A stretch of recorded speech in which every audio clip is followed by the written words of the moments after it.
Roots of conflict in the fallen Ottoman Empire, originally known to the Europeans as the Levant, began with three main documents that set the course for Middle Eastern history. The contradictory promises made by the British and their push against secular nationalism led to the creation of mandates.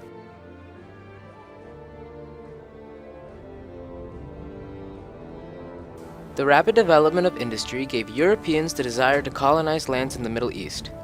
One reason was because this area represented a strategic location as the crossroads of three continents: Europe, Asia, and Africa. With the completion of the Suez Canal in 1869, the Middle East became a vital link in the water between Europe and Asia. Furthermore, the Middle East was teeming with oil. The world's greatest oil reserves were in the lands near the Persian Gulf. November 11th, 1914.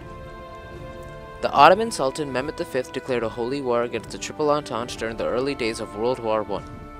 In response, Britain, fearing a large Muslim revolt in India, sent the British High Commissioner in Egypt, Henry McMahon, to negotiate an agreement with the Sharif of Mecca, Hussein Ali, who held an immense amount of religious authority as the direct descendant of Muhammad and the protector of the holy sites of Mecca and Medina. The Ottomans had planned on deposing him, and Hussein knew that his family's power depended on it. Through an exchange of 10 letters, the British offered support in an Arab uprising against the Ottomans, and in return, Hussein would be declared the leader of a new and independent Arab nation, the borders of which were vague and undetermined. In one letter, McMahon wrote that Great Britain has prepared to recognize and uphold the independence of the Arabs in all the regions lying within the frontiers proposed by the Sharif of Mecca.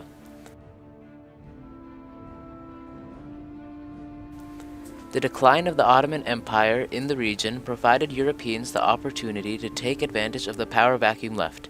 The spoils of World War I firmly planted the Middle East in the hands of the British and the French. The lack of nationalism was the basis for European colonization and the tool with which they wielded power. The British perpetuated the image of liberators, feeding this false idea that they were not there to conquer land. Men like T.E. Lawrence and Edward Allenby, under the direct command of David Lloyd George, the British Prime Minister, incited fragmented groups to fight for an independent Arab nation. This image of benevolent neighbors was a false front for imperialism. The web of deceit would continue with the secret agreement between the British and the French. As Britain was trying to support pan-Arab nationalism, diplomats François Picot and Sir Mark Sykes of France and Britain respectively secretly formulated an agreement that would divide territory between the two nations if the Triple Entente won the war. This agreement was ironed out simultaneously with Hussein McMahon contradicting any promises made to the Arabs. In the agreement, Britain and France essentially carved out the map of the Middle East.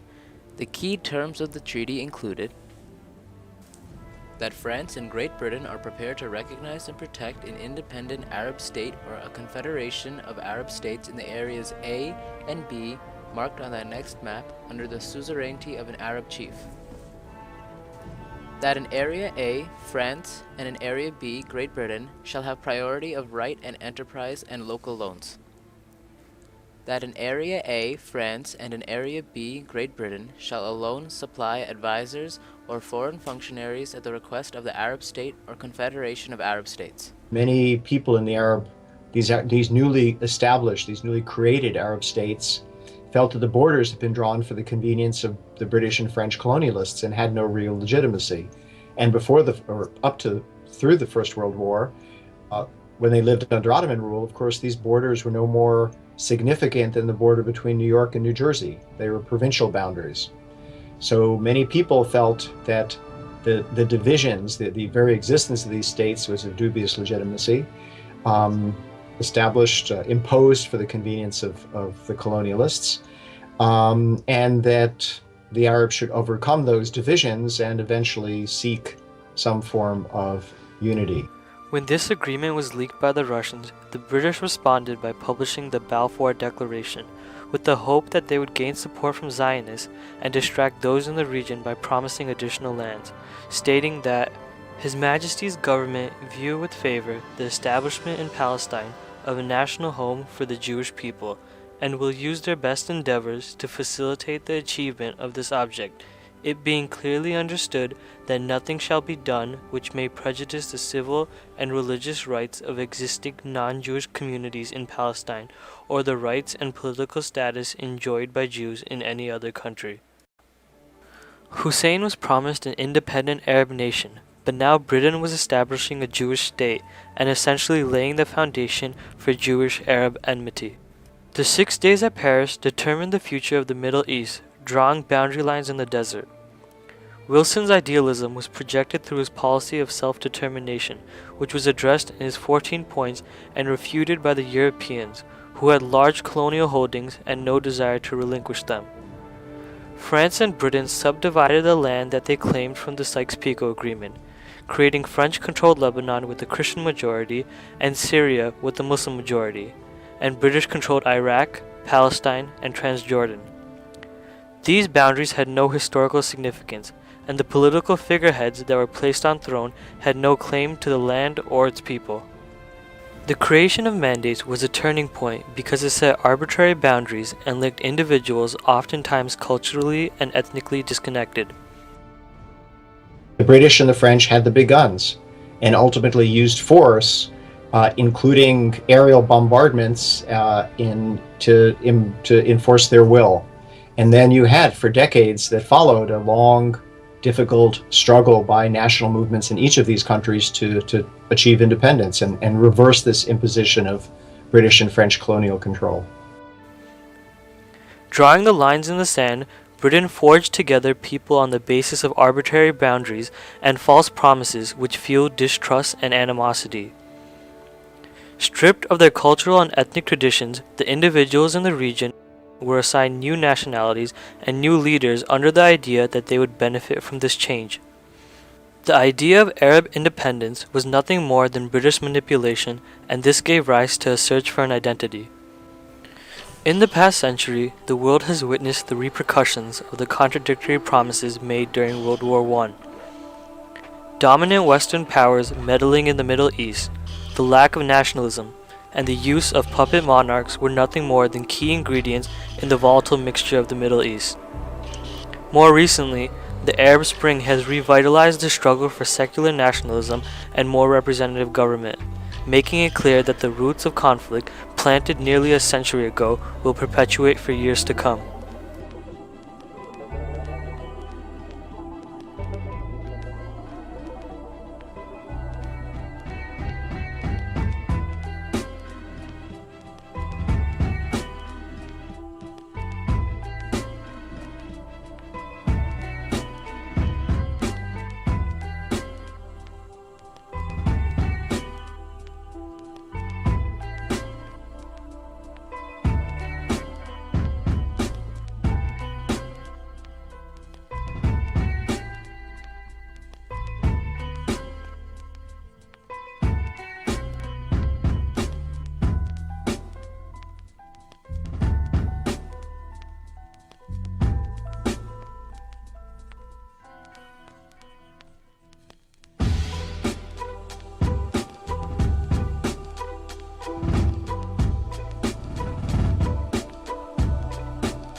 So there is a certain sense in which even if the divisions among the Arab states are not likely to be overcome anytime in the foreseeable future, the Arabs as a group have certain common problems and in a sense a common destiny, and they are connected to each other in some important kinds of ways.